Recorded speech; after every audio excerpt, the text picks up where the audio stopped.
My parents told me my college fund was gone, saying, "We lost everything, sweetie." But then I overheard them bragging to Ketan and my brother about his fully funded startup that was actually paid for with my tuition money.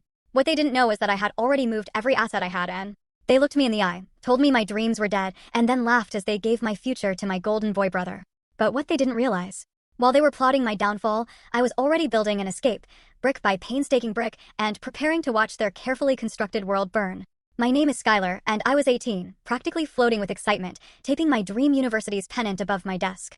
I could practically smell the old library books, feel the crisp autumn air of a new city. My meticulously highlighted course catalog was open, a roadmap to everything I wanted. Then, Mom's voice, usually bright, snagged my attention with a strange, tight quality. "Skylar, honey, can you come downstairs for a minute? Your father and I need to talk to you." I bounded down, still buzzing. "What's up?" They were on the living room sofa, too close, like they were bracing for impact.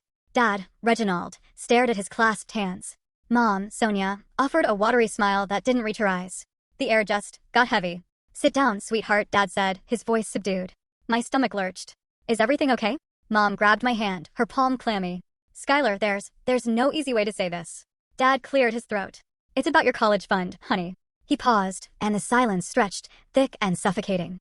There was an investment, a business opportunity we were sure was a winner. We put a significant amount in, thinking it would grow your fund even more. And? I prompted, my voice barely a whisper, that pennant upstairs suddenly feeling a million miles away. And it didn't work out. Dad finally looked at me, his face a careful mask of regret. The investment failed completely. "We lost it, Skylar. All of it." The words hung there, sharp and cold. "All of it." I echoed, the floor tilting beneath me. Stanford, the tuition, the dorm deposit, everything. My meticulously planned future, the one I'd earned with straight A's and countless hours of studying, shattered. It felt like a physical blow, winding me. Mom's grip tightened. "We are so sorry, baby. More than you can imagine. We feel terrible." Her eyes welled, but the tears seemed reluctant. "But what am I supposed to do?" My voice cracked. The vibrant colors of my dream faded to a bleak, terrifying gray. "All my plans. We've been thinking," Dad said, his tone shifting to something practical a little too quickly. "A gap year might be a good idea. Give you some time. Or, the community college here is actually very good. You could live at home, save money." Community college? After Stanford? The suggestion hit me like a slap. My chest ached, a hollow, painful throb. I pulled my hand away from Mom's. "You're saying I can't go?" "Not this year, sweetheart," Mom said softly. "We just don't have the funds. We're stretched so thin as it is." Just then, my brother Cameron sauntered in, scrolling on a brand new phone I hadn't seen before. "Hey, what's with all the doom and gloom?" He looked from my tear-streaked face to our parents' somber expressions. "We were just telling Skylar about her college fund," Dad said. Cameron winced dramatically. "Oh man, that investment thing. Rough break, sis." He patted my shoulder, a gesture that felt more dismissive than comforting. "But hey, you're smart. You'll figure something out." There was a flicker in his eyes, something unsettlingly like satisfaction. A tiny smirk played at his lips before he smoothed it away. "Well, you look into community college programs tomorrow," Mom said, her voice regaining some of its usual cheer, as if the problem was already solved. "It'll be an adjustment, but you're resilient." "Resilient?" The word echoed in my ears. I looked at their faces, Dad's carefully constructed sorrow, Mom's practiced sympathy, Cameron's barely concealed indifference. My heart was a lead weight. The disappointment so profound it was almost physical. I mumbled something about needing to be alone and stumbled upstairs, their voices following me, talking about making the best of things. I sank onto my bed, the pennant mocking me from the wall. The tears came then, hot and furious. My future stolen. But beneath the crushing grief, a small, cold knot began to form in my stomach. Dad's explanation had been vague, full of platitudes. Mom's tears hadn't seemed quite real. And Cameron, he looked like someone who'd just gotten exactly what he wanted. Their story felt off. Too rehearsed, like a play they'd all learned their lines for. The next few days were a blur of forced smiles and hollow reassurances. I was supposed to be mourning my lost future, as Mom kept calling it, her voice dripping with synthetic sympathy. "Don't worry, sweetie," she'd pat my arm. "We'll figure something out for you. Maybe you can get a part-time job while you're at community college." Dad would nod sagely. "It'll build character." Build character. Right. While I was supposedly building character staring at my ceiling, Cameron was practically vibrating with excitement. New laptop, top-of-the-line tablet, constantly on calls, his voice booming. "Yeah, the seed money just cleared." I heard him brag to someone on the phone, pacing in the hallway. "Phase 1 is fully funded. We're talking disruptive tech, man. Game changer. Seed money. Disruptive tech. My college fund." The pieces clicked into place with sickening clarity.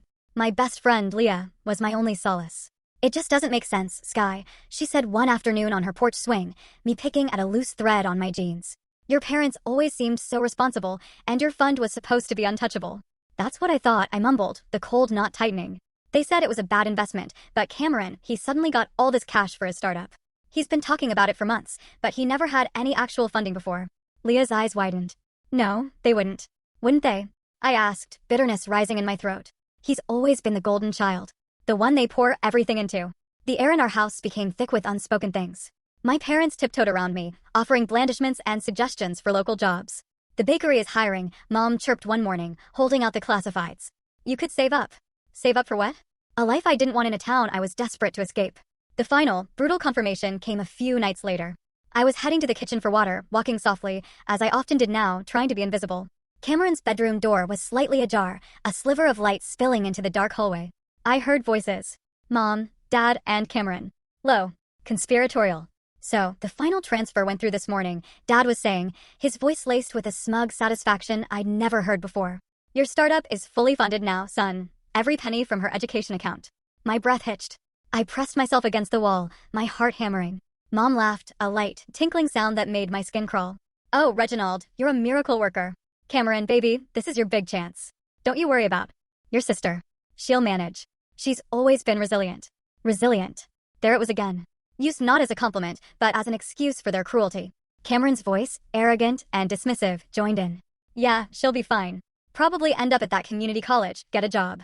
It's not like she had any real ambition, not like me.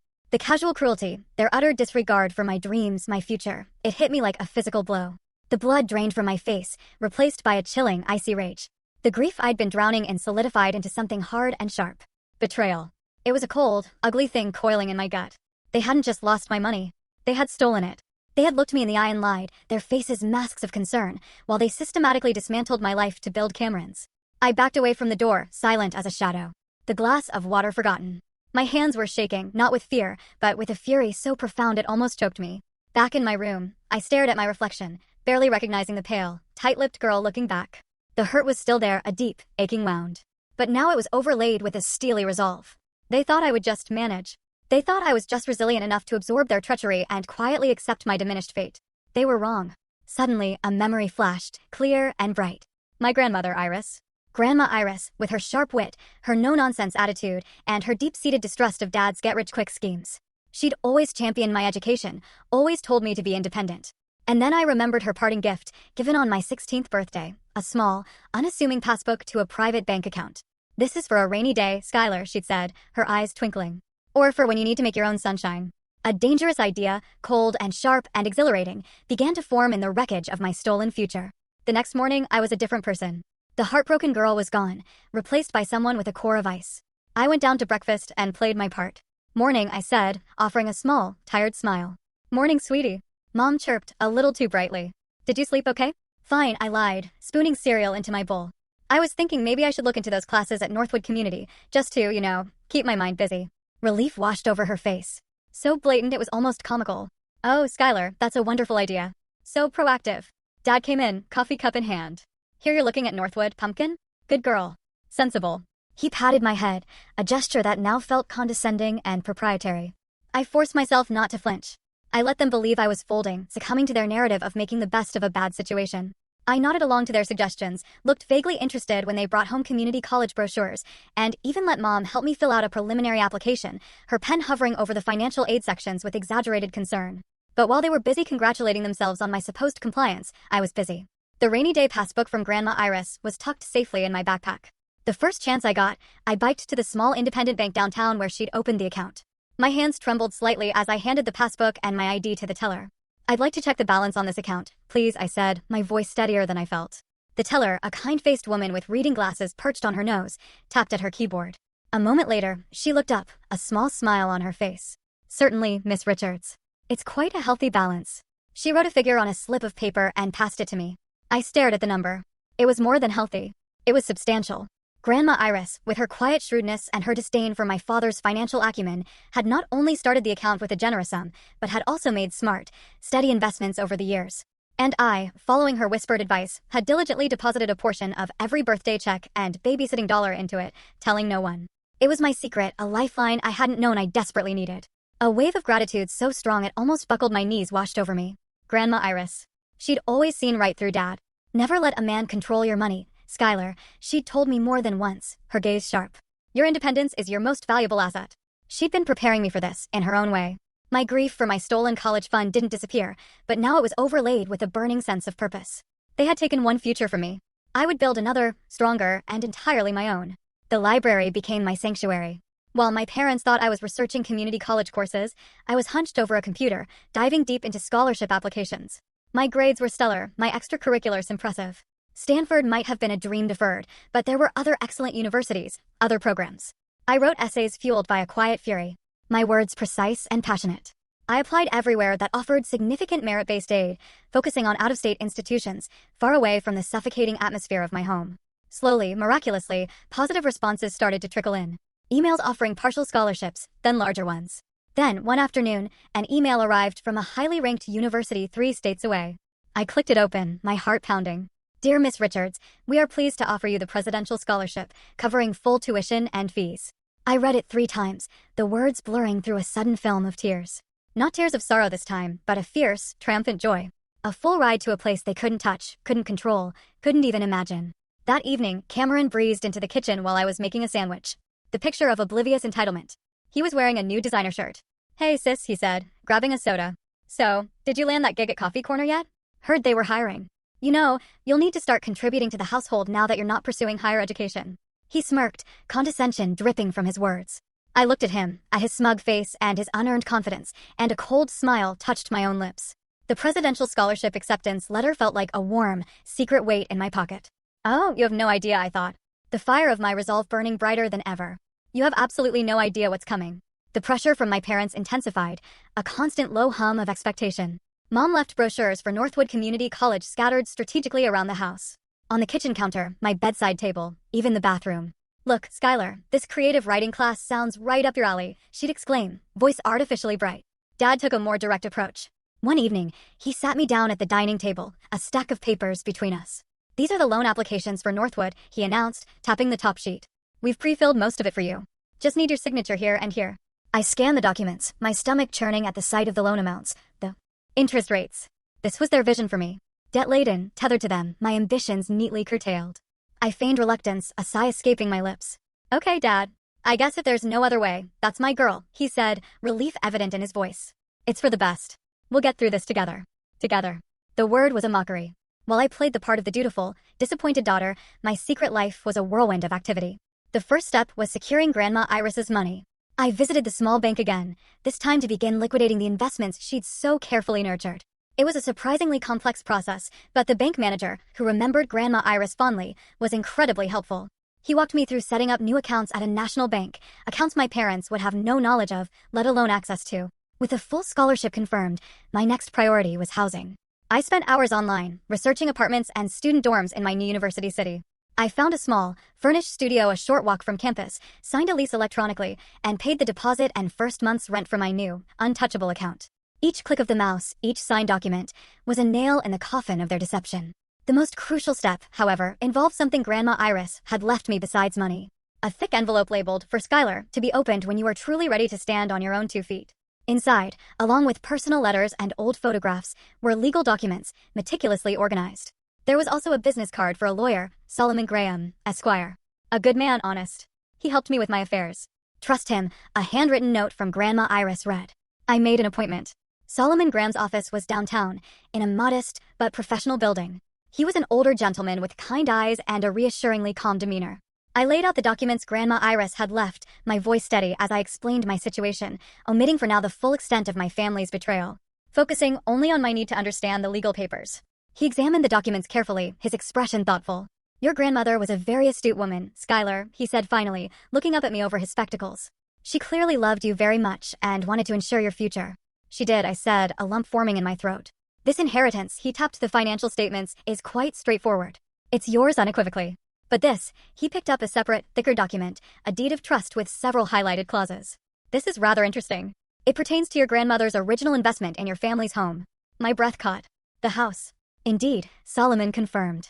It appears your grandmother provided a significant portion of the down payment for your current family residence many years ago, structured as a loan with specific conditions. According to this, upon her passing, her share was to be held in trust. And there's a rather compelling clause here. If, upon your 18th birthday, her explicit educational wishes for you, which she outlined in a separate letter also here, were not being honored by your parents, then her full share of the property, plus accrued interest, legally transfers to you. My jaw practically hit the floor. Grandma Iris hadn't just left me a safety net. She'd left me a tactical nuke. So if they, for example, diverted funds meant for my education, I began, my mind racing. Solomon's eyes met mine, a flicker of understanding in their depths. Precisely. If her clearly stated desires for your university education were deliberately obstructed, this clause would be triggered. You would have a legal claim to a significant portion of the equity in the family home. A slow, cold smile spread across my face. It was more perfect, more devastatingly effective than anything I could have orchestrated myself. That evening, as I was studying the Northwood brochures at the kitchen table, Dad walked by and patted my head. Good girl, Skylar. We knew you'd understand our sacrifice. We're proud of how you're handling this. The hypocrisy was a physical weight, almost unbearable. I just smiled thinly, a silent promise in my eyes that he couldn't read. The day they expected me to sign those loan papers, the day they thought they had finally, definitively clipped my wings, was fast approaching. And I couldn't wait. The air in the house crackled with a strange, brittle energy. Tomorrow was loan signing day, as I'd morbidly dubbed it. My parents were almost giddy with relief, their smiles a little too wide, their pats on my back a little too enthusiastic. They thought they were at the finish line. Their problem, me, neatly solved and packaged away. My bedroom, however, told a different story. It was subtly barer. Over the past few weeks, under the guise of decluttering and donating old things, I'd been systematically siphoning my most important possessions to Leah's house. Clothes, books, sentimental items, my laptop, all spirited away in unassuming duffel bags and boxes labeled charity. Leah, bless her loyal heart, didn't ask many questions, just stored everything in her spare room, her expression a mixture of concern and fierce support. She didn't know the full extent of my plan, only that I was deeply unhappy and looking for a way out. Tonight, my main suitcase, hidden in the back of my closet, held the essentials for my immediate escape. A few changes of clothes, toiletries, my phone charger, and every important document I possessed, including the scholarship acceptance letter and the copies of Grandma Iris's legal papers Solomon Graham had prepared. I sat at my desk, the room quiet, except for the frantic thumping of my own heart. The letter I'd leave behind lay before me, written and rewritten countless times until every word was cold, precise, and utterly damning. It detailed everything, my knowledge of their theft, the bad investment, lie, Cameron's fully funded startup courtesy of my education fund. It outlined how Grandma Iris's foresight had not only secured my true education but also armed me. You told me I was resilient, I'd written.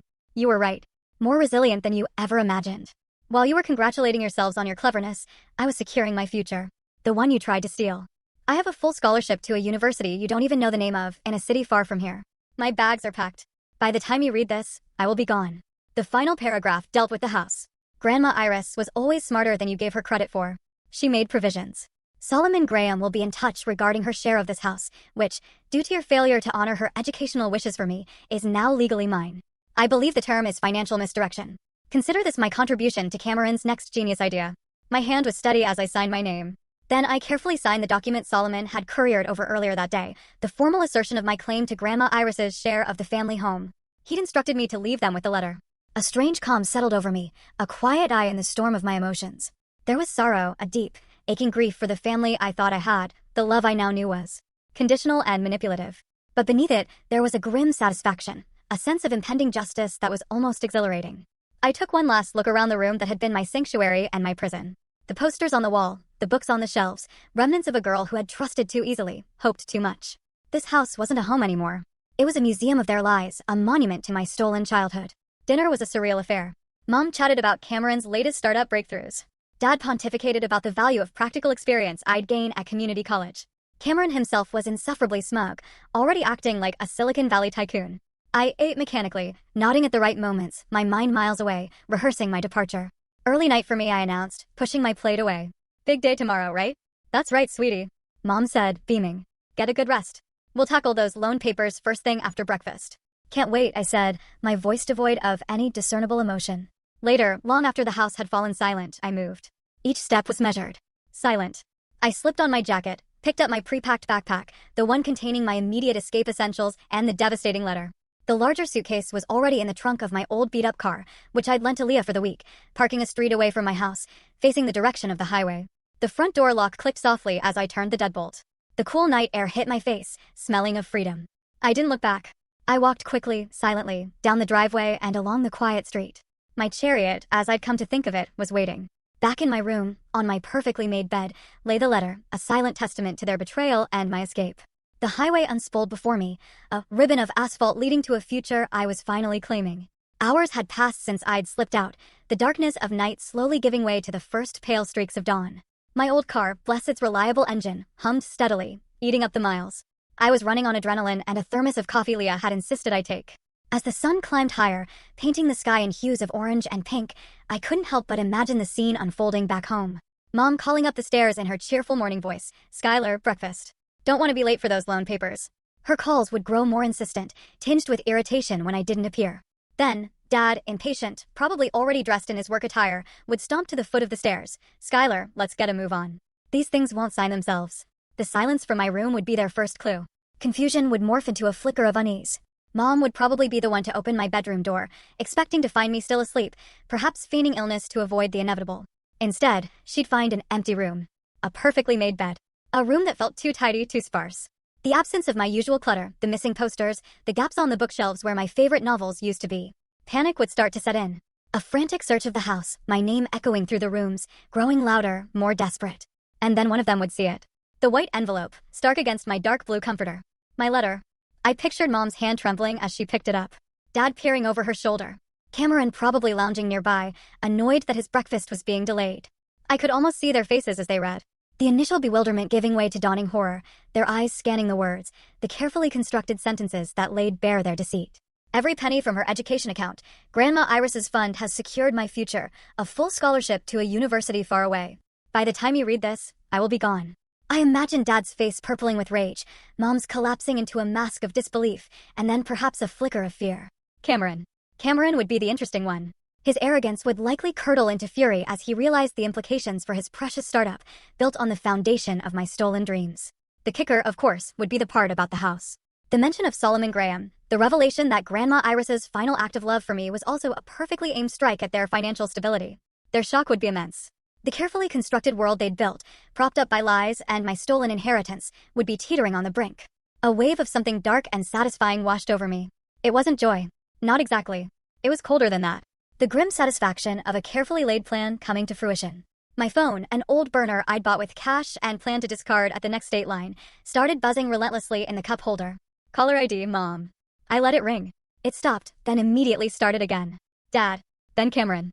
A barrage of calls, one after another. Then the texts started flooding in. "Skylar, where are you? This isn't funny." "Mom, answer your phone. Right now, young lady." "Dad, what the hell is this letter? What have you done?" "Cameron, I let them all go to voicemail." A small, bitter smile playing on my lips. Their panic was a distant noise, already fading behind me with every mile I drove. I was free. The weight that had been crushing me for weeks was lifting, replaced by a heady mix of liberation and a touch of apprehension for the unknown ahead. But it was an excited apprehension, not the fearful kind. Then a new text pinged. This one was from Leah. "OMG, Sky, they found the letter. Your mom just called my mom. Hysterical. All hell is breaking loose over there. Your dad is shouting. And Cameron. Cameron is literally screaming about his funding. He sounds like he's going to explode. What did you do?" I read Leah's text and the bitter smile widened. Exactly what I needed to do, I thought, as I pulled into a gas station, ready to ditch the burner phone and continue my journey towards a life they couldn't touch. The full force of my departure and Grandma Iris's meticulously laid legal groundwork hit them like a Category 5 hurricane. While I was settling into my new, small apartment hundreds of miles away, unpacking the boxes Leah had shipped to a P.O. box I'd set up, their world was imploding. My letter, with its cold, hard truths about my financial independence and my new life secured by a full scholarship, was just the opening salvo. The real bombshell I later learned through carefully relayed snippets from Leah, who was getting frantic secondhand updates from her mother, who was getting earfuls from my hysterical mother, was the arrival of Solomon Graham. He didn't just call. Oh no. Grandma Iris had clearly taught him the value of making an impact. Solomon, bless his professional soul, had a process server deliver the official legal notice regarding my claim to Grandma Iris's share of the family home itself.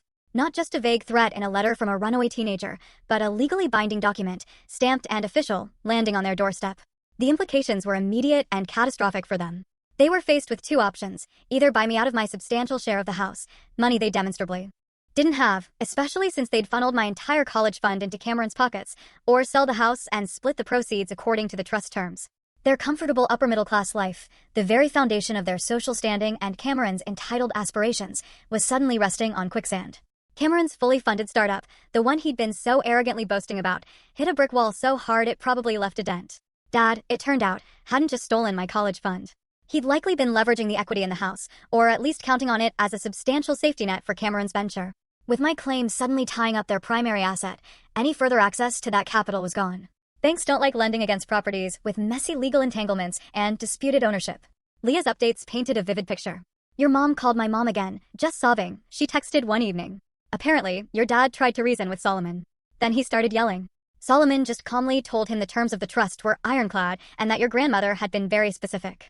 The shock apparently morphed into pure, unadulterated fury. Dad, whose carefully constructed facade of the responsible family man was now shattered, reportedly went on a rampage. He blamed Mom for not controlling me better. He blamed Grandma Iris for her meddling from beyond the grave. He blamed me, of course, for being ungrateful and vindictive. Mom, according to Leah's mom, swung between hysterical weeping and screeching accusations. She kept wailing about, how could I do this to them? Leah typed, followed by a string of eye-roll emojis like, seriously? And Cameron. His reaction was apparently epic. He lost it, Leah reported, screaming that his entire future was ruined, that his investors would pull out, that I'd sabotaged his one big chance. He actually tried to call me, demanding I fix this. I blocked his number. Their arrogance crumbled with breathtaking speed, replaced by a desperate, scrambling panic. They started calling distant relatives, trying to borrow money, trying to find a way out of the pit they'd dug for themselves. But Grandma Iris's legal trap was too well constructed. There was no easy escape. The news of their sudden, inexplicable financial difficulties began to leak out into their social circle. The carefully curated image of the successful Richards family started to fray at the edges. Whispers followed them. Dad, in a last-ditch effort to salvage his reputation and perhaps intimidate me, apparently tried to publicly discredit me, telling anyone who would listen that I was a troubled, dishonest girl who'd run off after stealing from them. But Solomon Graham was ready. He issued a brief, carefully worded statement to a few key people Dad had tried to influence, hinting at significant financial misdirection concerning a minor's educational trust and potential legal ramifications for those responsible. It was vague enough to avoid slander, but pointed enough to shut Dad down fast. The implication that they were the ones who had acted improperly, possibly illegally, was clear. The whispers changed direction. The first real taste of karmic justice, even experienced from afar, was undeniably, deeply satisfying. It wasn't just about the money or even the house. It was about them facing the direct, unavoidable consequences of their greed and their cruelty. They had gambled with my future, and now, finally, the house was calling their bluff. The dust began to settle, not in a gentle drift, but more like the aftermath of a controlled demolition. My new life took root quickly. The university was challenging, exhilarating. I threw myself into my studies, joined a debate club, and even started volunteering at a local literacy center. For the first time in what felt like forever, I could breathe. I made friends, real friends, who knew me as Skylar, the focused student, not Skylar, the family disappointment.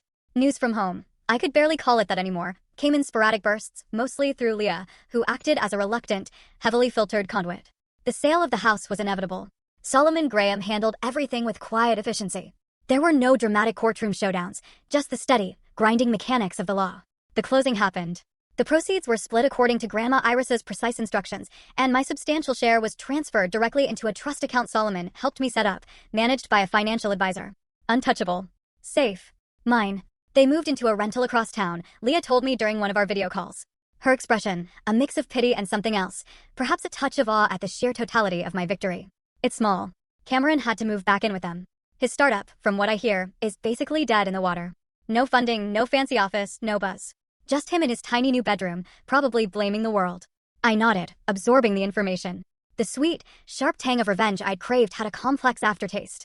There was satisfaction, yes, a profound sense of justice served. But there was also a lingering sadness, a hollow ache for the family I had lost, or perhaps more accurately, the family I'd finally accepted I never truly had. They had made their choices, their priorities clear, and I, in turn, had made mine. There were no tearful apologies, no attempts at reconciliation from their end. Not really. Just a few bitter, accusatory voicemails in the early days, which I deleted without listening to fully. Their pride, it seemed, was as inflated as their sense of entitlement. Their social standing, once a source of immense pride for Mom and Dad, was reportedly in tatters. People talk, and the story of how the successful Richards family had imploded, how their bright daughter had vanished and their golden boy's ambitions had crashed, was too juicy to stay quiet for long. They were isolated, their carefully constructed world reduced to a cramped rental and whispered gossip. I didn't regret my actions. Not for a second. My resilience, the very quality they'd so casually exploited, had become my greatest weapon, my shield, and ultimately my salvation. They tried to break me, to mold me into something small and unmanageable. Instead, they'd forged me in the fire of their betrayal. On a crisp autumn evening, I stood on a small stage in the university auditorium, a certificate in my hand, a warm flush on my cheeks. I'd won an award for a research project in my ethics seminar, ironically, on the long-term societal impacts of financial fraud. The applause was a warm, genuine wave. My new friends were beaming in the front row. As I looked out at the supportive faces, I thought of my parents' words, overheard through Cameron's slightly ajar door. Words that had once been a dismissive assessment of my ability to endure their cruelty. She'll manage. She's always been resilient. A small, genuine smile touched my lips. Yes, I managed. My resilience hadn't just helped me survive. It had helped me build a future they couldn't touch. A life filled with purpose and genuine connection. While theirs, built on a foundation of deceit and favoritism, had crumbled under its own weight.